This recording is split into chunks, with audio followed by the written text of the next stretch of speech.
जय Hind everyone. First of all आप सभी लोगों को बहुत बहुत कंग्रेचुलेशंस यार कि आप लोगों के टर्म वन की रिजल्ट आ चुके हैं।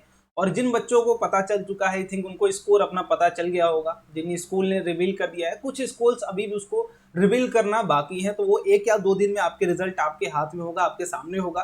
तो आई थिंक कहीं ना कहीं एक अच्छी वाइब्स आ रही होगी यार कि आपके रिजल्ट टर्म वन के अच्छे आए हैं। तो एक जो टर्म टू की आप लोग तैयारी करोगे वो एक फुल मोटिवेशन के साथ करोगे। बाकी जिन बच्चों का किन्हीं भी कारणोंवश रिजल्ट खराब आया हो या फिर चाहे जैसा आया हो, एक चीज मैं यहीं से बोलूंगा, आपको सजेस्ट करूंगा दोस्त कि जो भी चीजें हुई उसको आप बदल नहीं सकते, लेकिन जो चीज आपके सामने आने वाली है आप उसको जरूर बदल सकते हो। तो आज के इस रिवीजन सीरीज में आप सभी लोगों का बहुत बहुत स्वागत है। आज हमारा टॉपिक है लाइट, जो कि हम 30 मिनट्स के अंदर ट्राई करेंगे इसको कवर करने के। तो स्टार्ट करते हैं, बट बिफोर दैट आपको मैं बता दूं दैट इज पहले हम क्या करते हैं, इस सीरीज में पूरी की पूरी थ्योरी कवर करते हैं, फिर उसके बाद सेम टॉपिक की प्रैक्टिस सेशन भी करते हैं। तो आपको लिंक बेटा डिस्क्रिप्शन बॉक्स में मिल जाएगा। क्लियर? तो मेक श्योर आप वहां से अपने आप को रजिस्टर जरूर करें। और कुछ प्लान्स भी मैं बहुत जल्द डिस्कस करने वाला हूं कि आपको दैट इज बोर्ड से हट के क्या करना है, और आगे की दैट इज 10th के बाद वाली प्रिपरेशन में भी क्या क्या चीजें करनी है। तो वो जल्दी मैं आप लोगों को कोशिश करूंगा बताने की और कुछ गाइडेंस दिलवाने की। ठीक है, तो ये बात हो गई अभी तक की। अब स्टार्ट करते हैं सेशन को, अब देरी नहीं करते हैं। ठीक है, तो इंट्रोडक्शन में बात करूं तो लाइट की इंट्रोडक्शन आई थिंक आप सभी लोगों को पता होगी भाई, कि जिसकी वजह से हम क्या कर पाते हैं, देख पाते हैं। हमारे आईज का कुछ इस तरीके से फिनोमिना है कि ये लाइट को सेंस करती है और ऑब्जेक्ट को विजुअल्स बनाती है। ठीक है, और सिंपल सी बात करूं डेफिनेशन में, तो ये क्या है, वेव है। और किस तरीके की वेव है वो कमेंट बॉक्स में बताइएगा, क्योंकि अभी हमने वेव कुछ दिन पहले पढ़ा था, है ना, कि जिसको मीडियम की जरूरत होती है या नहीं होती है। आई थिंक पता तो होगा इतनी बात कि सूर्य और अर्थ के बीच में क्या है, दैट इज है या नहीं है। तो ये थोड़ा सा मैं आप लोगों के लिए छोड़ दे रहा हूँ कि यहाँ पर आपको टाइप्स ऑफ वेव बताना है। और दैट इज ताकि आपका रिविजन अच्छे तरीके से होगा कि वेव हमने पढ़ा था, तो वहां पर भैया ने एग्जांपल दिया था कि लाइट किस तरीके की वेव है। ठीक है, मैंने मैकेनिकल और नॉन मैकेनिकल दो तरीके की, या फिर इलेक्ट्रोमैग्नेटिक वेव दोनों आप बोल सकते हो। तो वो चीजें आप उसको कमेंट करके जरूर बताइएगा, है ना, कि टाइप्स ऑफ वेव आपके लिए कमेंट पोर्शन में मैं छोड़ता हूँ कि ये आप जरूर बताएंगे। ठीक है, क्योंकि आप लोग वीडियो सीरियसली देख रहे हो तो आई थिंक बता दोगे। ठीक है, बाकी इससे ज्यादा नहीं, और इससे ज्यादा इंट्रोडक्टरी पार्ट में नहीं। अब जो मेन पॉइंट्स हमारे उन पे आने की धीरे धीरे अब कोशिश करते हैं। ठीक है, तो कुछ फिनोमिना हमें देखने पड़ते हैं, that is reflection of light. Reflection of light के बारे में आप लोगों ने सुना होगा कि रिफ्लेक्शन क्या है। लाइट का रिफ्लेक्शन, लाइक किसी भी सरफेस पर अगर हम लाइट रे फॉल कराते हैं किसी एक सोर्स से, ठीक है, कोई एक सोर्स होगा हमारा जो लाइट एमिट करता हो, इससे अगर किसी एक सरफेस पर हम लोग क्या करें, लाइट रे फॉल कराएं, अगर उस सरफेस से टकराने के बाद वो सेम मीडियम है, सेम तरफ अगर ये वापस लौट गई, ठीक है, मतलब इधर से आई थी तो फिर से वापस उधर ही लौट गई, तो आप इसी फिनोमिना को क्या कहते हैं, reflection. Bouncing back of light in same medium is called reflection of light. Clear? और बेसिकली मैं बात करूं तो ये जो रिफ्लेक्शन है वो सरफेस फिनोमिना है ना, क्योंकि अगर भाई सरफेस आप बदल देंगे तो लाइट नहीं डिसाइड करेगी कि उसे रिफ्लेक्ट होना है या फिर रिफ्रैक्ट होना है। ये कौन डिसाइड करता है, वो आपका सरफेस डिसाइड करता है कि सरफेस रिफ्लेक्टिंग है या फिर रिफ्रैक्टिंग है या फिर एब्जॉर्प्टिव है, कि वो लाइट को एब्जॉर्ब कर सकता है। क्लियर? तो ये सरफेस की फिनोमिना होती है, दैट इज आप कोई लाइट रेस पर गिराएंगे तो वो बाउंड कर जाएगी, क्या होगी, कैसी होगी, बाउंस बैक करेगी या फिर ट्रांसमिट कर जाएगी, तो वो पूरी की पूरी कहानी आगे आपको मिल रही होगी। तो ये रिफ्लेक्शन ऑफ लाइट बेसिकली थी। इसके आगे की बात करते हैं कि भाई रिफ्लेक्शन लाइट है, तो कुछ रिफ्लेक्शंस के रूल है, जो अगर किसी भी लाइट रे को आप बोल रहे हैं कि ये लॉज ऑफ दैट इज, ये रिफ्लेक्शन हो रही है यहाँ पर किसी भी एक पॉइंट पर, अगर आपसे बोलूं मैं कि यहाँ पर रिफ्लेक्शन हो रहा है, तो कुछ लॉज हैं जो रिफ्लेक्शन को फॉलो ही करने पड़ेंगे। दैट इज कहीं पर भी रिफ्लेक्शन हो तो उसे फॉलो ही करना है। तो जिसमें पहला लॉ आता है that is angle of incidence and angle of reflection are always equal to each other. मतलब कहीं पर भी रिफ्लेक्शन हो तो आप एंगल ऑफ इंसिडेंस और angle of that is reflection को आप क्या कर देंगे, बराबर कर देंगे। अब समझते हैं इसको मेजर कैसे करते हैं। इस वाले पॉइंट को क्या बोलते हैं आप, पॉइंट ऑफ इंसिडेंस। इसको क्या बोलते हैं आप, पॉइंट ऑफ इंसिडेंस। थोड़ा सा चैप्टर बड़ा है इसलिए दोस्त जो चीजें नहीं समझाने वाली मैं स्किप करने की कोशिश करूंगा। ठीक है, पॉइंट ऑफ इंसिडेंट पे यहाँ से आपने सोर्स लगा के लाइट रे एमिट की है, यहाँ पर गिरी और यहीं से फिर वापस गई, तो इस पॉइंट पर इस सरफेस के आप एक नॉर्मल खींचेंगे, परपेंडिकुलर एक लाइन खींचेंगे जिसे हम नॉर्मल बोलते हैं। इस रे को जो आपकी सोर्स से एमिट होती है इसे इनकमिंग लाइन या फिर इंसिडेंट रे बोलते हैं, और जो सरफेस से वापस लौट के जाती है उसे रिफ्लेक्टेड रे बोलते हैं। तो नॉर्मल और इंसिडेंट रे के बीच का एंगल क्या कहलाता है, इंसिडेंट एंगल, जिसे थीटा आई से यहाँ दिखाया गया है, और यहाँ पर रिफ्लेक्टेड एंगल और नॉर्मल के बीच का जो एंगल है that will be reflected angle. Clear, angle of reflection बोलिए या फिर रिफ्लेक्टेड एंगल, और यही कंडीशन है देखिए ये दोनों क्या होने चाहिए, बराबर होने चाहिए। और दूसरा लॉ क्या है भाई कि तीनों that is incident ray, normal रे, रिफ्लेक्टेड रे एक पन्ने में ही आएंगे, जैसे एक प्लेन में आएंगे। कहने का क्या मतलब कि मान लीजिए अगर एक पेज आप कंसिडर करो या फिर आप अपने मोबाइल को ही कंसिडर करो कि मोबाइल के साइड वाले हिस्से से अगर आप लाइट रे गिराते हैं तो जो भी रिफ्लेक्शन के बाद लाइट रे गिरेगी वो उसी साइड से ही निकलेगी, मतलब उसी मोबाइल के सरफेस पर ही लाई कर रही होगी, वो इधर नहीं जा सकती ना तो इधर जा सकती। अगर आप उस सरफेस पर गिराएं तो उस सरफेस पर ही निकलेगी, और नॉर्मल भी उस सरफेस पर ही आप खींच रहे होंगे। तो इतनी बात आपको ध्यान से देखनी है और इतनी बात समझनी है। क्लियर, आई थिंक दोनों चीजें आपको समझ में आ गई होंगी। अब कुछ type of reflection that is regular reflection, मान लीजिए किसी सरफेस से आप यहाँ गिराते हैं तो वो सेम एंगल पर ही रिफ्लेक्ट करेगी, ये दैट इज रेगुलर रिफ्लेक्शन बोलेंगे।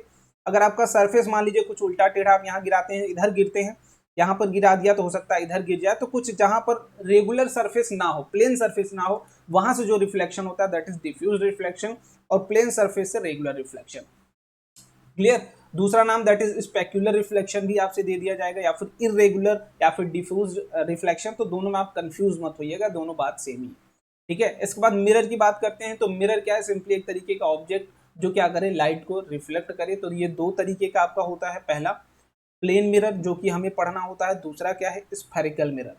ठीक है, स्फेरिकल मिरर की डिटेल में हम बात करेंगे। प्लेन मिरर भाई जो आप चेहरा जिसमें देखते हो, जिसकी सरफेस क्या हो, प्लेन हो, ठीक है, that will be plane mirror. और फिजिक्स में आप दिखाते कैसे उसको, इस तरीके से दिखाते हैं जिसका एक सरफेस क्या हो आपका एकदम प्लेन हो, ये स्ट्रेट लाइन। ठीक है, थोड़ा सा आप कंसिडर करने की कोशिश करिए कि स्ट्रेट लाइन हो, इसे हम प्लेन मिरर की तरह दिखाते हैं। तो कुछ यहाँ पर हम लोग समझते हैं प्लेन मिरर के लिए। ठीक है, मैं बोलूँ कि ये प्लेन मिरर है, दैट इज इसको दिखाने का काम मैं करता हूँ इस तरीके से।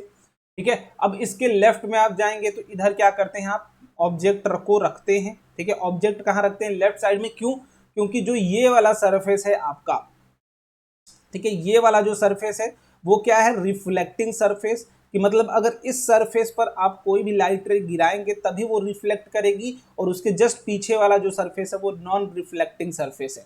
क्लियर, मैंने पहले बोला कि reflection is a surface phenomena, वो सरफेस पर डिपेंड करता है कि लाइट रे रिफ्लेक्ट होगी या नहीं होगी, वो आपकी लाइट पर डिपेंड नहीं करेगा कि वो रिफ्लेक्ट करेगी या नहीं करेगी। क्लियर बात। चलिए अब आते हैं इधर कुछ प्रॉपर्टीज की बात करते हैं। तो प्लेन मिरर की कुछ प्रॉपर्टीज मैं आपको बता दे रहा हूँ। पहली चीज फटाफट देखते जाना कि मान लीजिए किसी ऑब्जेक्ट को मैं यहाँ से x डिस्टेंस बाद रखता हूँ, तो ये मिरर के पीछे भी कितनी डिस्टेंस पर बनेगा, x डिस्टेंस पर ही बनेगा। a अगर रखता हूँ तो इधर भी a ही बनेगा और x डिस्टेंस पीछे ही बन रहा होगा। और दूसरी चीज की मान लीजिए अगर मैंने h हाइट का इधर ऑब्जेक्ट रखा है तो उसकी इमेज भी कितने हाइट की रखेगी, h हाइट की ही रहेगी। और तीसरी चीज दैट इज अगर मैं बोलूँ कि कोई ऑब्जेक्ट इधर v से मूव कर रहा है तो उसकी इमेज भी प्लेन मिरर के रिस्पेक्ट में v से ही मूव कर रही होगी। क्यों कि आप देखो, मान लिया मैंने कि पहले ये कहाँ थी, x डिस्टेंस पर थी। ठीक है, अब t समय बाद कुछ यहाँ पर आई तो ये वाला समय अब डिस्टेंस क्या है, ये मान लो d, t समय बाद। ठीक है, t टाइम लगा यहाँ से आने में, तो भाई इमेज भी स्टार्टिंग में कितने डिस्टेंस पर थी, x डिस्टेंस पर थी। अब जैसे ही वो t टाइम लिया, t टाइम उसने जैसे ही लिया तो उसकी इमेज फिर कहाँ गई, यहाँ पर, और इसकी अभी दूरी कितनी है, d। तो t टाइम में इसने भी सेम डिस्टेंस चला x माइनस डी, और t टाइम में इसने भी चला same distance x minus D. What it means कि उन दोनों की स्पीड क्या होगी, बराबर होगी। तो ये तीन प्रॉपर्टी जो आपको प्लेन मिरर के लिए याद रखना है। क्लियर, बस इससे ज्यादा आपसे नहीं पूछा जाएगा यहाँ पर। और एक छोटा सा क्वेश्चन है जो कि मैं आज के इस प्रैक्टिस सेशन में इसको कराने की कोशिश करूंगा, और करने की आप लोग भी कोशिश करिएगा कि अगर हो जाता है तो अच्छी बात है, नहीं होता है तो प्रैक्टिस सेशन में जरूर ज्वाइन करिएगा। अगर हो जाता है तो आप इसका आंसर कमेंट में जरूर बताइएगा। क्लियर, क्योंकि ये क्वेश्चन हो सकता है आपके बारे में पूछा जाए, इस बार पूछ दिया जाए, मे बी, लाइक है ना, बहुत ही इंपॉर्टेंट क्वेश्चन है ये, तो आप इसको जरूर करिए। स्फेरिकल मिरर, भाई स्फेरिकल मिरर का मतलब मैंने पहले ही बताया, मिरर क्या है आपका, रिफ्लेक्टिंग ऑब्जेक्ट जो लाइट रे को रिफ्लेक्ट करे, और reflection is phenomena, surface phenomena. तो बेसिकली कहीं ना कहीं यहाँ पे सरफेस का ही बात आ रही होगी। तो स्फेरिकल मिरर भी दो तरीके का आपका होता है, दैट इज कॉनकेव मिरर। ठीक है, कॉनकेव मिरर, और दूसरा क्या है भाई, कॉन्वेक्स मिरर, जिसकी सरफेस क्या हो, स्फेरिकल फॉर्म में हो। तो कॉन्वेक्स कॉनकेव की बात करूं तो इसका सरफेस स्फेरिकल होगा, बट जो उभरा हुआ वाला पार्ट होगा वो क्या होगा, नॉन रिफ्लेक्टिंग। और इस केस में क्या होगा, जस्ट अपोजिट, इनर वाला पार्ट क्या होगा, नॉन रिफ्लेक्टिंग। देखो ध्यान से, इसको समझने के लिए थोड़ा सा मैं समझाऊंगा कि कॉनकेव, केव में क्या, कॉनकेव में क्या आ रहा है, केव आ रहा है, केव मतलब गुफा, लाइक इनर पार्ट। तो रिफ्लेक्टिंग सरफेस क्या होगा, रिफ्लेक्टिंग सरफेस क्या होगा, इनर वाला पार्ट होगा, केव वाला पार्ट। लाइक इसको अगर केव बोलूं तो ये वाला पार्ट। और ये नॉन रिफ्लेक्टिंग पार्ट कौन सा होगा, जो उभरा हुआ वाला पार्ट होगा, non reflecting part. Clear. Convex में जस्ट अपोजिट कि जो उभरा हुआ वाला पार्ट क्या है वो रिफ्लेक्टिंग होगा। क्लियर। और ये वाला पार्ट क्या होगा आपका, नॉन रिफ्लेक्टिंग पार्ट होगा। इतनी बात आई थिंक सबको क्लियर होगी। चलिए बहुत ही बढ़िया। अब आगे कॉन्केव मिरर की बात करते हैं। तो कॉन्केव मिरर अगर मैं ड्रॉ करूं कुछ इस तरीके से, तो आप देखेंगे ये सर्कल का एक हिस्सा है ना। तो सर्कल का मान लीजिए सेंटर ऑफ कर्वेचर, यहाँ थोड़ा सा डिसबैलेंस दिख रहा है, I know, but just consider कर लो एक समय के लिए। मान लो सेंटर ये है, ठीक है, सेंटर ये है अगर, तो सेंटर से यहां तक की डिस्टेंस क्या बोली जाती है, दैट इज ये वाले डिस्टेंस को हम रेडियस बोलते हैं। और फोकस जहां पर सारी लाइट रे क्या कर जाए, फॉल कर जाए, दैट इज वहीं पर, इसको फोकस बोलते हैं। और ये वाली जो डिस्टेंस होती है वो r/2 होती है, ये प्रूवन है, ठीक है। और ऑब्जेक्ट कभी भी आप रखेंगे तो रिफ्लेक्टिंग सरफेस की तरफ ही रखेंगे, तो वो लेफ्ट में हो सकती है, राइट में हो सकती है, डजंट मैटर। आपको साइन कन्वेंशन का ध्यान रखना, जो लास्ट में मैं आपको बताऊंगा। और सेम चीज कॉन्वेक्स के लिए बताऊं तो कॉन्वेक्स के लिए फोकस इधर है और सेंटर ऑफ कर्वेचर आपका इधर लाई करेगा। देखो यहां से रिफ्लेक्टिंग सरफेस की तरफ सेंटर ऑफ कर्वेचर था, बट हियर रिफ्लेक्टिंग सरफेस की तरफ नहीं, नॉन रिफ्लेक्टिंग सरफेस की तरफ आपका सेंटर ऑफ कर्वेचर है। तो कुछ इमेज फॉर्मेशंस के रूल आपको बता दे रहा हूं, दैट इज जो इसको फॉलो करते हैं। पहली बात कि कोई भी लाइट रे अगर पैरेलल आती है इस प्रिंसिपल एक्सिस के, इसको क्या बोलते हैं, प्रिंसिपल एक्सिस, ठीक है, प्रिंसिपल एक्सिस। और इसको क्या बोलते हैं यहाँ पर, पोल, ठीक है। कोई भी लाइट रे अगर पैरेलल आ रही है तो वो कहां से रिफ्लेक्ट करेगी, फोकस से रिफ्लेक्ट करके जाएगी, पहली चीज। और पहली चीज हो गई भाई, कोई भी लाइट रे इधर से आएगी तो वो फोकस से पास करेगी। दूसरी, कोई भी लाइट रे अगर फोकस से जाएगी तो वो सेम पाथ इधर रिट्रेस करेगी। तीसरी चीज कि कोई भी लाइट रे अगर सेंटर ऑफ कर्वेचर से पास कर रही है तो वो जिस तरीके से गई थी वो इस तरीके से आ जाएगी। Angle of, that is law of reflection, पहला वाला अगर आप फॉलो कराते हैं तो आई थिंक आपका वहां से भी क्लियर हो जाएगा। और तीसरी चीज कि कोई भी लाइट रे अगर आप इतने एंगल पे, आई एंगल पे गिराते हैं तो ये इटसेल्फ नॉर्मल होती है, तो यहाँ पर भी वो आर एंगल पर ही जाएगी। और आप ध्यान से यहाँ से बोलेंगे कि एंगल आई बराबर एंगल आर होगा। जितने एंगल पर गिराएंगे यहाँ पर लाइट रे उतने ही एंगल पर वो रिफ्लेक्ट हो जाएगी। तो ये कुछ कॉमन फिनोमिना है जो हर रे फॉलो करता है आपकी जब भी कॉन्केव मिरर से वो रिफ्लेक्शन कर रहा होता है। क्लियर। आगे बात करता हूँ कॉन्वेक्स के लिए। कॉन्वेक्स के लिए भी आपका कोई भी पैरेलल ले आएंगे तो वो इस तरीके से जाएगी कि वो उस दिखेगी कहाँ से आ रही है, वो फोकस से आ रही है। क्लियर। तीसरी चीज भाई, कोई भी लाइट रे अगर आप यहाँ इंसिडेंट कराते हैं इस तरीके से तो वो सेम एंगल पे क्या हो जाएगी, रिफ्लेक्ट कर जाएगी। अगर आई है तो ये भी आर होगा, बट आई बराबर क्या होगा, एंगल आई बराबर एंगल आर होगा। क्लियर। और तीसरी चीज, कोई भी लाइट रे अगर सेंटर ऑफ कर्वेचर के डायरेक्शन में आप गिराते हैं तो वो सेंटर ऑफ कर्वेचर के ही डायरेक्शन से पास करके चली जाएगी। क्लियर। और इसका डायरेक्शन भी आप अगर बदल लें तभी भी कोई बुराई वाली बात नहीं है। तो ये कुछ कॉमन फिनोमिना है जो रिफ्लेक्शन फॉलो करता है। अब मैं आप बता दूं, दैट इज इनफाइनाइट पर अगर ऑब्जेक्ट रखें तो उसकी इमेज फॉर्मेशन किस तरीके से होगी, कहां बनेगी, फोकस पर बनेगी।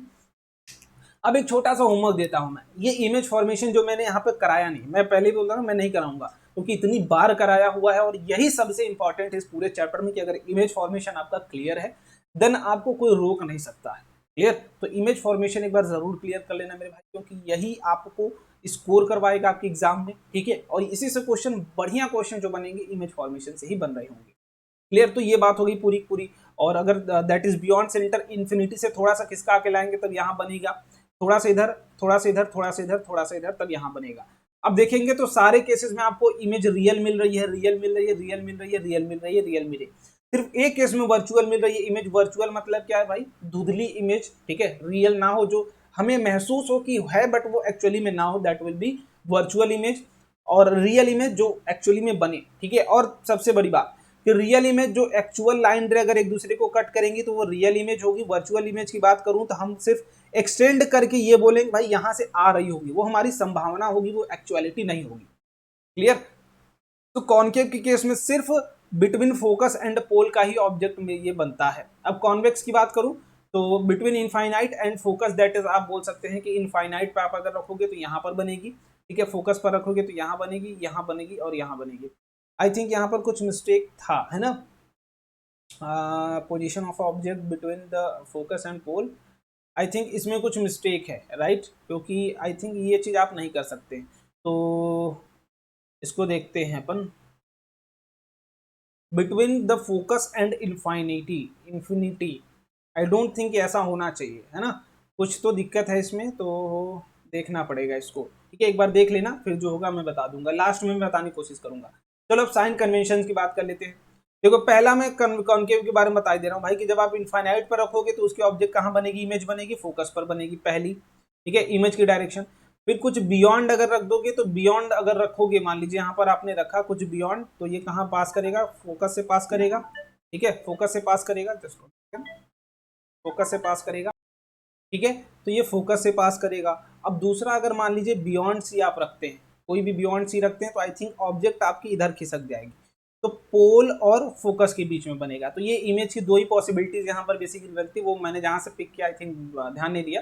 तो पहली इनफाइनाइट पर तो फोकस पर, दूसरी आप लाएंगे तो यहाँ, और जो भी बनेगी बिहाइंड मिरर बन रही है, वर्चुअल एंड इरेक्ट ही बन रही होगी। क्लियर। चलो बाकी साइन कन्वेंशन की मैं बात करूँ तो साइन कन्वेंशन के लिए ध्यान देना है कि अगर रिफ्लेक्टिंग सरफेस की तरफ आप ऑब्जेक्ट रखेंगे तो लाइट रे कहाँ आएगी, रिफ्लेक्टिंग सरफेस की तरफ आएगी। तो इस जिधर रिफ्लेक्टिंग रे जा रही हो उधर की डायरेक्शन को हम क्या मानते हैं, पॉजिटिव। अगर इसके अपोजिट डायरेक्शन में आपको कोई भी क्वांटिटी मेजर करनी हो तो दैट विल बी नेगेटिव। और अगर आप प्रिंसिपल एक्सिस के ऊपर जा रहे हैं तो दैट विल बी पॉजिटिव, अगर प्रिंसिपल एक्सिस के नीचे जा रहे हैं तो दैट विल बी नेगेटिव। और सेम फिनोमिना आपकी कॉन्केव और कॉन्वेक्स मिरर दोनों के लिए अप्लाई किया जाता है।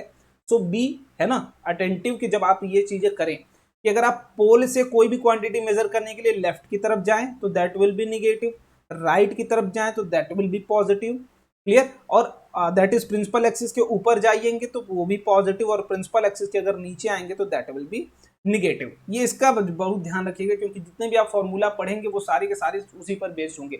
मिरर फार्मूला की बात करूं तो मिरर फार्मूला के लिए दैट इज मैं बता दे रहा हूँ, फोकस से यहाँ की दूरी क्या बोलते हैं, फोकल लेंथ, जिसे फोकल लेंथ बोलते हैं। तो मैं बता दे रहा हूँ दैट इज, मान लीजिए कोई मिरर है, ठीक है, और हमने ये मिरर रखा है यहाँ पर इस तरीके से, और कोई ऑब्जेक्ट मान लेता हूँ मैं यहाँ रखा हूँ, तो पोल से लेके जो ऑब्जेक्ट की दूरी है उसे हम यू से दिखाते हैं, दैट इज ऑब्जेक्ट डिस्टेंस है। मान लीजिए इसकी इमेज कहीं यहाँ बन गई तो पोल से जो यहाँ की दूरी है वो क्या है, v, और जो फोकस की दूरी है वो ये फोकस, तो ये फोकल लेंथ यहाँ पर हो गया। ठीक है। तो मिरर फॉर्मूला क्या कहता है कि अगर आपका u इतना है और v आपका इतना है तो इनके बीच का रिलेशन ये होगा, दैट इज कि अगर आप ऑब्जेक्ट u डिस्टेंस पर रखते हैं और फोकस उस मिरर का f है तो ऑब्जेक्ट कहाँ बनेगी, v पर बनेगी। और सब कुछ साइन कन्वेंशन के साथ आपको पुट करना है, और यहीं पर आप गलती करते हैं तो इसके लिए मैं बता दे रहा हूं। दैट इज देखिए आपके पास क्या है, तीन क्वांटिटी है u, v एंड f। आपसे पूछा क्या जाएगा, f पूछा जा सकता है या फिर v पूछा जा सकता है या फिर u पूछा जा सकता है, लेकिन आपको गिवन क्या होगा, हमेशा दो क्वांटिटी गिवन हो फिर एक पूछी जाएगी। तो आपको करना क्या है, जो गिवन है उसको बस साइन कन्वेंशन के साथ पुट करिए, और जो नहीं गिवन है वो ऑटोमेटिकली साइन कन्वेंशन के साथ आ जाएगा। ठीक है, u और v गिवन है तो u और v विद साइन कन्वेंशन रखो, f ऑटोमेटिकली आ जाएगा। या फिर u गिवन है और f गिवन है तो इन दोनों को आप क्या करिए, साइन कन्वेंशन के साथ रखिए, v ऑटोमेटिकली आपके पास आ जाएगा। क्लियर। चलो इसके बाद मैग्निफिकेशन की बात करता हूं भाई कि अब इमेज कितनी बड़ी हुई कितनी छोटी हुई, तो यही मैग्निफिकेशन बताता है। इसके दो फॉर्मूले हैं भाई, m is equal to H I upon का H O, that is height of image upon height of object, और दूसरा क्या है that is m is equal to minus का v अपॉन का u। ठीक है, ये देखो क्या बताएगा आपकी, दैट इज अगर मैग्निफिकेशन क्या हो भाई 1 से ज्यादा हो तो बॉडी क्या है, दैट इज इमेज क्या बनी है, एनलार्ज बनी है। m बराबर 1 हो तब क्या बनी है भाई, इक्वल है, इक्वल साइज की है। और m अगर लेस देन 1 हो तो इसका मतलब क्या है, डिमिनिश्ड आपकी इमेज बनी है। ठीक है, डिमिनिश्ड आपकी इमेज बनी है। क्लियर बात। अब यहां से दो चीज आते हैं, दैट इज m अगर पॉजिटिव हो, और यहां से क्या आएगा, m अगर क्या हो, निगेटिव हो। ठीक है, किसी भी मिरर के लिए m अगर पॉजिटिव हो और निगेटिव है तब यहाँ पर कहानी बदल जाती है। अगर m आपका पॉजिटिव हो, ठीक है, पॉजिटिव हो तो आई थिंक वर्चुअल आपका इमेज बन रहा होगा, वर्चुअल एंड इरेक्ट बनेगा। ठीक है, नहीं नहीं एक सेकेंड, हाँ ये बनेगा, माइनस माइनस कट जाएगा। और पॉजिटिव अगर आता है, ठीक है, तो आई थिंक आपका रियल बनेगा। ठीक है, real and erect, I think कुछ गलती कर रहा हूँ मैं, एक सेकेंड रुक जाओ। वी निगेटिव, ठीक है, ये निगेटिव और ये निगेटिव, तो ये दोनों कट गया, मतलब रियल एंड इरेक्ट उल्टा हो गया। हाँ उल्टा हो गया, ठीक है, थोड़ा सा उल्टा हो गया, लेट मी करेक्ट इट। ठीक है, अगर मैग्निफिकेशन पॉजिटिव तो रियल और निगेटिव तो वर्चुअल। फिर से उल्टा हो गया क्या, फिर से उल्टा हो गया, जस्ट 1 सेकेंड। ठीक है, अगर magnification negative then real and erect, inverted, sorry real and inverted, और अगर मैग्निफिकेशन पॉजिटिव तो वर्चुअल एंड डायरेक्ट। ठीक है, तो ये आप बिहेवियर आपको दिख जाएगा। v अपॉन यू करेंगे तो m पॉजिटिव या फिर m निगेटिव आएगा, उससे आप नेचर ऑफ इमेज पता लगाएंगे। इससे क्या पता लगता है, आपका नेचर पता लगता है। और इससे क्या पता लगता है, आपका साइज का बात पता चलता है कि साइज क्या होगी, आपकी इमेज की बड़ी बनी है, छोटी बनी है या जैसी। ऑब्वियस सी बात है, अगर हाइट ऑफ इमेज ज्यादा होगी और हाइट ऑफ ऑब्जेक्ट कम होगी तो मैग्निफिकेशन 1 से ज्यादा आएगा, दोनों बराबर होंगे तो 1 आएगा, और छोटी होगी तो डिमिनिश दैट छोटी बनेगी। अब एक क्वेश्चन आपकी फिर से, आपको कमेंट में इसके आंसर बताना है, ठीक है। कमेंट में नहीं आता है तो आप प्रैक्टिस सेशन का जरूर इंतजार करिएगा, और प्रैक्टिस सेशन जरूर ज्वाइन करिएगा @9 PM पर, वहां मजा आएगा, अच्छे अच्छे क्वेश्चन करने की हम लोग कोशिश कर रहे होंगे। रिफ्रैक्टिव इंडेक्स की बात करता हूं तो रिफ्रैक्टिव इंडेक्स बेसिकली एक तरीके का क्या है, कांस्टेंट है, जो मटेरियल की एबिलिटी बताता है कि वो कितना लाइट को रिफ्रैक्ट करेगा, ठीक है। जैसे मैं बोलूं कि मान लो ये कुछ वाटर हमने चूज कर लिया, मीडियम क्या है, वाटर, एयर, गैस, अलग अलग चीजें हैं। मान लीजिए वाटर चूज कर लिया तो मैंने स्पीड, ठीक है, लाइट की अगर स्पीड यहाँ मैंने दैट इज कोई लाइट रे यहाँ से सोर्स लगा के गिराऊंगा, तो मान लीजिए एयर में उसकी स्पीड थी मान लीजिए v in एयर, ठीक है। अब जैसे ही वो वाटर दैट इज दूसरे मीडियम में जाती है तो उसकी स्पीड क्या होगी, ये कौन वेरीफाई करता है, तो वो रिफ्रैक्टिव इंडेक्स ऑफ मीडियम, ठीक है। इसका काम का क्या काम है भाई, एबिलिटी ऑफ मीडियम बताना, दैट इज वो कितना लाइट को पास होने देगा, कितना स्पीड होगी, कितना बेंड करेगा, वो सब कुछ कौन डिसाइड करता है, रिफ्रैक्टिव इंडेक्स। अगर आपको किसी मीडियम के लिए उसका स्पीड निकालना है v मीडियम, तो आप क्या निकालते हैं, c speed of light in vacuum upon उस मीडियम का रिफ्रैक्टिव इंडेक्स, ये होती है आपकी रिलेशन। मान लीजिए इस मीडियम में आपको निकालना है और यहाँ वैक्यूम में आपकी एयर में स्पीड मान लीजिए c है, तो आपका रिलेशन कैसे निकलेगा, ये रिलेशन होगा, और म्यू कुछ नहीं है, mu is a constant value, ये कोई भी एक तरीके का कुछ यूनिट वगैरह आपको नहीं मिलेगा, ठीक है। चलिए आगे, रिफ्रैक्शन ऑफ लाइट की बात करूं तो मैंने बोला था अभी आपसे जस्ट रिफ्लेक्शन में कि कोई लाइट अगर इस सरफेस पर मैं गिराऊं तो ये बाउंस बैक कर जाए, बट इस केस में उल्टी हो जाए, ये इस सरफेस को पार कर जाए, ठीक है। मे बी इधर जा सकती है, मे बी इधर आ सकती है, इधर जा सकती है, कहीं भी जा सकती है, बस अगर हमारी सरफेस से क्या हो जाए, इस सरफेस से क्या हो जाए, ट्रांसमिट हो जाए, तो then this phenomena is called as refraction of light, clear. But in medium change, ये क्या होना चाहिए, मीडियम 1 होना चाहिए, और ये क्या होना चाहिए, मीडियम 2 होना चाहिए, क्लियर कट बात है ये, क्लियर। चलिए बात है थोड़ा सा लॉ ऑफ रिफ्लेक्शन समझते हैं। यहाँ पर भी 2 लॉ है कि कहीं रिफ्रैक्शन हो रहा होगा तो देखा जाएगा, पहला लॉ जिसे स्नेल्स लॉ में बोलता हूँ, ठीक है, स्नेल्स लॉ, और ये क्या कहता है कि भाई कहीं पर भी अगर पॉइंट ऑफ इंसिडेंस पर हम नॉर्मल खींचें तो ये कि ये क्या है, इंसिडेंट रे, यहाँ पर जो एंगल बनेगा आई बनेगा, और यहाँ पर जो एंगल बनेगा वो आर बनेगा। तो यहाँ पर क्या, पहली बात देखिए, पहली चीज की मान लो अगर मैं बोलता हूँ कि ये ऊपर वाला रेयरर मीडियम है और नीचे वाला डेंसर मीडियम, इसका क्या मतलब कि अगर रिफ्रैक्टिव इंडेक्स इसका μ1 है, इसका μ2 है, तो आपका जो μ2 है वो क्या है, ज्यादा है μ1 से, तभी आप बोलेंगे रिफ्रैक्टिव इंडेक्स आपकी डेंसिटी के डायरेक्टली प्रोपोर्शनल, जितना रिफ्रैक्टिव इंडेक्स उतना डेंसिटी, क्लियर। तो मैंने बोला ज्यादा है, तो मैं बोलूंगा भाई यहाँ से जो लाइट रे मैंने गिरा था, एक्चुअल पाथ तो उसका ये था, ध्यान से देखो, एक्चुअल पाथ ये था भाई, ऐसे आई ऐसे ही चली जानी चाहिए थी, लेकिन वो इतना बेंड हो गई है, और किधर की तरफ, तो ये नॉर्मल की तरफ बेंड हुई है ना, नॉर्मल की तरफ बेंड हुई है। तो जब भी रेयर टू डेंसर आप आएंगे तो नॉर्मल की तरफ बेंड होंगे, और स्नेल्स लॉ क्या कहता है कि भाई μ1 जिस मीडियम में आप हैं उसका sine component that is sine of I बराबर होगा हमेशा μ2 इंटू साइन इंटू आर के बराबर होगा। ये क्या कहता है स्नेल्स लॉ, कि इस मीडियम में है तो इस मीडियम का रिफ्रैक्टिव इंडेक्स इंटू उसमें जो एंगल है आई वो साइन आई, फिर इसमें आएंगे दूसरे वाले मीडियम में तो μ2 इंटू साइन का आर, दैट इज आर क्या है आपका रिफ्रैक्टेड एंगल, ठीक है, रिफ्रैक्टेड एंगल, और आई क्या है, that is incident angle, clear. और ये वाला पॉइंट क्या है, तो पॉइंट ऑफ इंसिडेंट है ना, पॉइंट ऑफ इंसिडेंस, इस पॉइंट को क्या बोलते हैं, पॉइंट ऑफ इंसिडेंस बोलते हैं। चलिए इतनी बात आई थिंक क्लियर होगी। लॉज ऑफ रिफ्लेक्शन, दूसरे बात की मैं कर लूँ कि denser to rarer, denser to rarer की बात करता हूं मैं, तो लाइट रे का पाथ ये था, बट ये अवे फ्रॉम नॉर्मल चली गई है, नॉर्मल से आप देखेंगे तो वो अवे गई है, तो जब भी डेंसर टू रेयरर आएंगे तो अवे जाएगी। और दूसरा लॉ क्या है भाई, सेम, कि इंसिडेंट रे हो या फिर नॉर्मल रे हो, नॉर्मल रे हो या फिर रिफ्रैक्टेड रे हो, वो सब क्या करेंगे, all lies in same plane, वो सब कहाँ होने चाहिए, एक ही प्लेन में होने चाहिए, क्लियर कट बात। चलो बहुत बढ़िया। अब इसके बाद कभी कभी इसके पीछे डेप्थ भी निकालने के लिए पूछा जाता है, तो आई डोंट थिंक कि आपसे पूछा जाएगा। लेंस की बात करूं तो लेंस भी एक तरीके का ऑब्जेक्ट है, इंस्ट्रूमेंट है, जो क्या करता है, आपकी मदद करता है ऑब्जेक्ट के रिफ्रैक्शन कराने में। तो ये भी आपका एक तरीके का, that is type of lens की बात करूं तो स्फेरिकल लेंस, ठीक है, स्फेरिकल लेंस, जो कि दो तरीके के आपके होते हैं स्फेरिकल लेंसेज की मैं बात करता हूँ। पहला दैट इज जो होगा आपका कॉन्वेक्स लेंस और दूसरा क्या होगा कॉनकेव लेंस।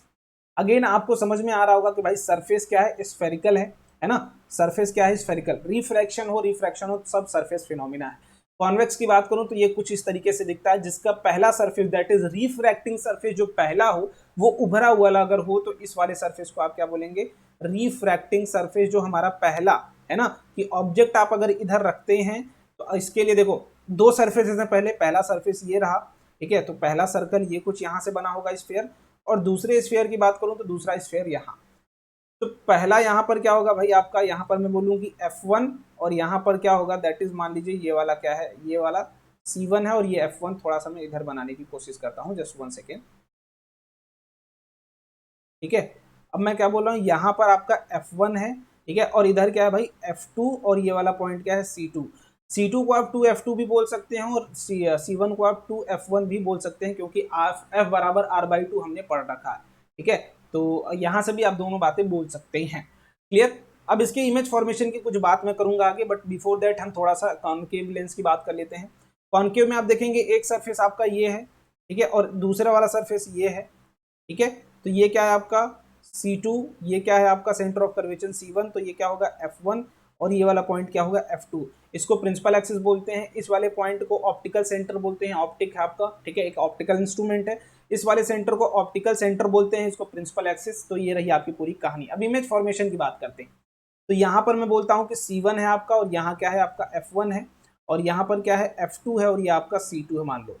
तो मैंने कोई भी लाइट अगर पैरेलल लेके आऊंगा तो वो कहाँ से पास करके जाएगी, रिफ्रैक्ट करके इसे फोकस से पास करेगी, या फिर जस्ट उल्टा मैं कर दूं कि यहाँ से कोई भी अगर मैं लाइट यहाँ से पास करता हूँ, ठीक है, तो आफ्टर रिफ्रैक्शन कहाँ चली जाएगी, आफ्टर रिफ्रैक्शन पैरेलल चली जाएगी, ठीक है। और तीसरी चीज की अगर कोई भी लाइट रे मैं क्या करूँ सेंटर ऑफ कर्वेचर से अगर पास करता हूं, ठीक है, कोई भी लाइट रे अगर सेंटर ऑफ कर्वेचर से मैं पास करूंगा तो वो सेंटर ऑफ कर्वेचर से ही बेंड हो जाएगी। और तीसरी चीज दैट इज मैं कोई भी लाइट रे अगर ऑप्टिकल सेंटर से पास करूं तो एज इट इज वो ऐसे ही पार कर जाएगी। तो ये कुछ इमेज फॉर्मेशन इसके हैं। और यहाँ पर भी जस्ट सेम फिनोमिना है कि दैट इज कोई भी अगर लाइट रे आप भेजते हैं तो वो ऊपर की तरफ चली जाएगी, मतलब ये एफ से दिख रही होगी आती हुई, यहाँ पर भी आप भेजेंगे तो सेम फिनोमिना। या फिर अगर आप फोकस के थ्रू यहाँ पर कुछ भेजेंगे, ठीक है, कोई भी लाइट अगर आप फोकस के थ्रू भेजते हैं तो बाद में पैरेलल चली जाएगी, यहाँ से अगर आप कुछ भेजते हैं तो बाद में पैरेलल चली जाएगी, ठीक है। तो ये पूरी की पूरी कहानी है। और यहाँ पर दैट इज ऑप्टिकल सेंटर से आप कुछ भेजेंगे तो ये ऑप्टिकल सेंटर से एज इट इज पास कर जाती है। अब इमेज फॉर्मेशन की बात करूँ तो कॉन्वेक्स के लिए आपकी पहली ऑब्जेक्ट इन्फिनिटी पे रखेंगे तो फोकस पे बनेगी, ठीक है, छोटी बनेगी, डिमिनिश्ड बनेगी, हाईली डिमिनिश्ड। फिर थोड़ा सा लेफ्ट में आते हैं दैट इज बियॉन्ड सी रखते हैं, तब इमेज कहाँ बन रही है, दोनों के बीच में बन रही है F2 और 2F2 के। तीसरा केस जब आप 2F1 पर रखते हैं तो कहाँ बन रही है, 2F2 पर बन रही है। फिर 2F1 और F1 के बीच में रखेंगे तो ये खिसक रही है। बेसिकली आप ऑब्जेक्ट इधर ला रहे हैं तो इमेज भी इधर खिसक रही है। आप ध्यान से देखिए, ऑब्जेक्ट इधर ला रहे हैं तो इमेज भी इधर खिसक रही है। ऑब्जेक्ट को towards the mirror sorry lens ले जाएंगे तो image away from the mirror lens जा रही होगी। क्लियर। ऐसा ही केस 2F1 पर रखेंगे तो इनफाइनाइट पर बनेगी। और जैसे ही आप लास्ट केस याद रख लीजिएगा, इसमें आपकी वर्चुअल बनती है, वर्चुअल इमेज, ठीक है, कि आप जब फोकस और ऑप्टिकल सेंटर के बीच में रखते हैं तो सेम। अगर मैं यहाँ से आपको समझाने की कोशिश करूँ तो कॉन्वेक्स लेंस जो होता है वो बिहेव करता है एकदम same to same concave mirror की तरह, जो आपने प्रॉपर्टीज पढ़ी है सेम टू सेम, ठीक है। और मैं कॉन्वेक्स की बात करूं तो उसमें दैट इज कॉनकेव की बात करूं, कॉनकेव में तो दो आपकी केसेस बनेंगे, एक इनफाइनाइट पर रखोगे तो फोकस पर बन जाएगा, ठीक है, यहाँ पर बन जाएगा, और दूसरा बियॉन्ड सी रखोगे तो ये फोकस से थोड़ा शिफ्ट हो जाएगा। बस दो केसेस।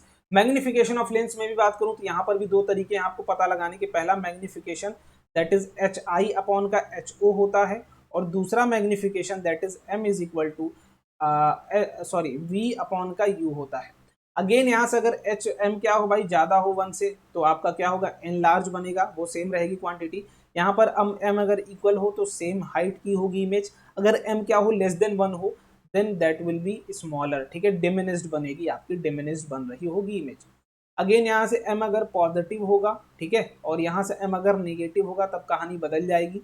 M अगर पॉजिटिव होगा, ठीक है, पहली बात ध्यान से देखो, अगर M क्या होगा आपका पॉजिटिव होगा देन आपकी वर्चुअल आई थिंक बनेगी, वर्चुअल इमेज बनेगी, virtual image, virtual and erect बनेगी। M अगर नेगेटिव होगा तो वो रियल बनेगी, ठीक है, रियल एंड इन्वर्टेड बनेगी। क्लियर? तो इतनी बात आई थिंक आपके दिमाग में बैठ गई होगी।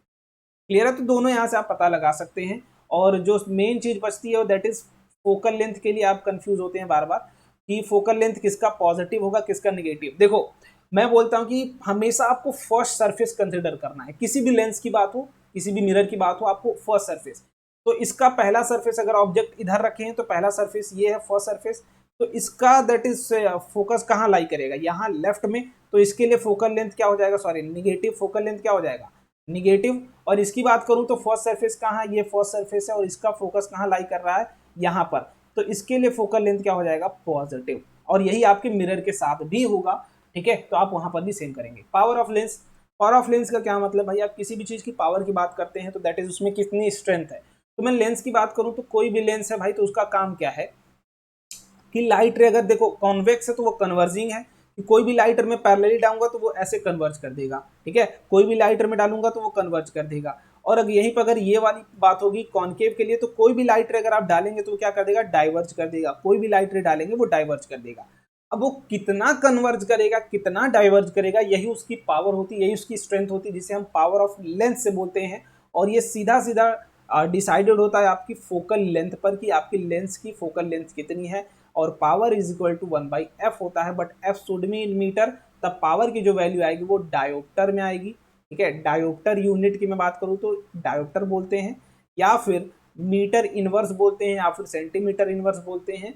अगर दूसरा formula that is 100/f, but f should be in centimetre. पहली बात UVF आर डिस्टेंस, वो लेंथ को दिखाते हैं, तो आप उसे लेंथ की यूनिट में रखेंगे। मीटर में है तो सारी मीटर में रखेंगे, सेंटीमीटर में तो सारी सेंटीमीटर में रखेंगे। क्लियर? दूसरा formula that is lens maker formula की मैं बात करूं, ठीक है, लेंस मेकर फॉर्मूला की बात करूं तो दैट इज किसी भी लेंस के लिए अगर आपको उसकी फोकल लेंथ निकालनी है तो पहले देख लीजिए कि वो किस मीडियम में रखा है, उसका ध्यान रखेंगे आप।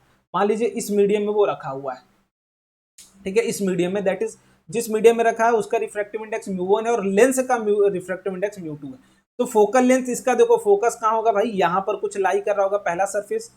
तो ये फोकस कहाँ लाई कर रहा है, मीडियम में लाई कर रहा है। तो मैं बोलूंगा फोकस के ऊपर मैं क्या रखूंगा, पहला रिफ्रैक्टिव इंडेक्स बराबर, ठीक है, बराबर लेंस का रिफ्रैक्टिव इंडेक्स μ2 माइनस किसका, जिस मीडियम में रखा है उसका रिफ्रैक्टिव इंडेक्स, इंटू इंटू 1 पहले सरफेस का radius of curvature R2 given है और दूसरे का R1 गिवन है। तो 1/R1 माइनस 1/R2 करेंगे, ठीक है। क्लियर? ठीक है, हाँ नहीं R2 माइनस R1 करेंगे क्योंकि यहाँ दूसरे सरफेस का R2 गिवन है, पहले सरफेस का R1 गिवन है, ठीक है। तो कोई भी अगर लेंस गिवन हो, अगर आपको उसको फोकल लेंथ निकालना हो तो दिस इज द रूल कि आप ये यूज करके उसको निकाल सकते हो। कि ध्यान से देखो मीडियम कौन सा मीडियम है, वो एयर हो सकता है तो एयर के लिए म्यू की वैल्यू 1 हो जाएगी, वाटर है तो वाटर के लिए आपकी वैल्यू बदल जाएगी। तो सबके लिए वो वैल्यू बदलती रहेगी। क्लियर कट बात है? तो ये चीज आप ध्यान रखेंगे किस मीडियम में आपका लेंस रखा हुआ है, लेंस मेकर फॉर्मूला उस पर डिपेंड करता है। तो कहीं ना कहीं आपको ये चीज ध्यान में आ रही होगी कि लेंस का जो फोकल लेंथ है वो क्या हो सकता है, चेंज किया जा सकता है। कैसे? मीडियम बदल के, कि किसी मीडियम में पानी में रखोगे तो दूसरे तरीके से बिहेव करेगा, किसी जेली ऑब्जेक्ट में रखोगे तो दूसरे तरीके से बिहेव करेगा। तो focal length can change of किसका, लेंस का, बट मिरर का फोकल लेंथ आप चेंज नहीं कर सकते क्योंकि वहां पर फोकल लेंथ सिर्फ उसके रेडियस ऑफ कर्वेचर पर डिपेंड करती है। क्लियर कट बात? चलिए अब इसके बाद कॉम्बिनेशन ऑफ लेंस की बात कर लेता हूं मैं, कि कॉम्बिनेशन ऑफ लेंस क्या होता है। मैं बोल रहा हूं कि मैं लेंसेज कंबाइन करते चला जा रहा हूं इस तरीके से, है ना। जैसे आप अगर आंख चेक कराने जाते हो तो एक के बाद एक लेंस रखते जाते हैं, तो उनका पावर कंबाइन करके जब आपको जिस लेवल पर दिखने लगा, मान लो 3 लेंस उन्होंने लगाया, आपको क्लियर दिख रहा है, तो फिर वो तीनों को हटा के एक लेंस डालेंगे तो आपको बराबर सेम क्वांटिटी में दिखाई देता है। तो वो करते क्या है कि तीनों के कंबाइंड इक्वल पावर का एक लेंस रखते हैं। तो उसके लिए मैं आपको बता दे रहा हूं, मान लीजिए इसका पावर P1 है, इसका पावर P2 है और इसका पावर P3 है, ठीक है। और उन्होंने क्या किया, इन तीनों को हटा के एक रख दिया जिसका पावर क्या है, नेट, इन तीनों के बराबर है। तो वो क्या होता है, P net is equal to P1 plus P2 plus P3। Again with sign convention आप रखेंगे। अगर बीच में कोई कॉनकेव रखता है मिरर वो लेंस, तो आप उसका भी ध्यान रखेंगे, ठीक है। तो यहाँ से दैट इज अगर एफ नेट निकालना हुआ तो 1/f नेट क्या हो जाएगा, 1/f1 plus 1/f2 plus 1/f3। Clear. इस तरीके से जितने भी लेंसेज आप रखते चले जाएंगे। मान लीजिए इसका मैग्निफिकेशन M1 है, मान लीजिए इसका मैग्निफिकेशन M2 है, और मान लीजिए इसका मैग्निफिकेशन M3 है, तो ये जो मैग्निफिकेशन नेट आएगा उसकी वैल्यू क्या होगी, मैग्निफिकेशन नेट की वैल्यू क्या होगी, सारे मैग्निफिकेशन की प्रोडक्ट हो जाएंगे, M1 into M2 into M3। तो ये कुछ बेसिक फॉर्मूले हैं जो आपको आई थिंक याद होने चाहिए। तो ये रहा ओवरऑल कंक्लूजन, और इसकी पीडीएफ में रैंकर्स NTSC 2023 में डाल दूंगा। तो मेक श्योर अगर इस टेलीग्राम ग्रुप में आप नहीं है तो इसको जरूर ज्वाइन करें, और यार वीडियो को जरूर लाइक किया करो, because that will motivate us to help you more, है ना, आपके लिए ज्यादा काम करने के। तो मेक श्योर आप वो जरूर काम किया करें। बाकी मिलते हैं आज प्रैक्टिस सेशन में, बढ़िया तरीके से पढ़ के एक बार रिवाइज करके आइएगा। कोई अगर मुझसे भूल चूक हुई हो तो उसको जरूर माफ करिएगा, क्योंकि थोड़ी सी चीजें शॉर्ट टर्म में कराने में कंफ्यूजिंग हो जाती हैं, बट आई थिंक मैंने अपनी पूरी कोशिश करी है, तो आप भी अपनी पूरी कोशिश करिए और बढ़िया तरीके से पढ़िए। तो मिलते हैं प्रैक्टिस सेशन में। Bye bye everyone and thank you so much.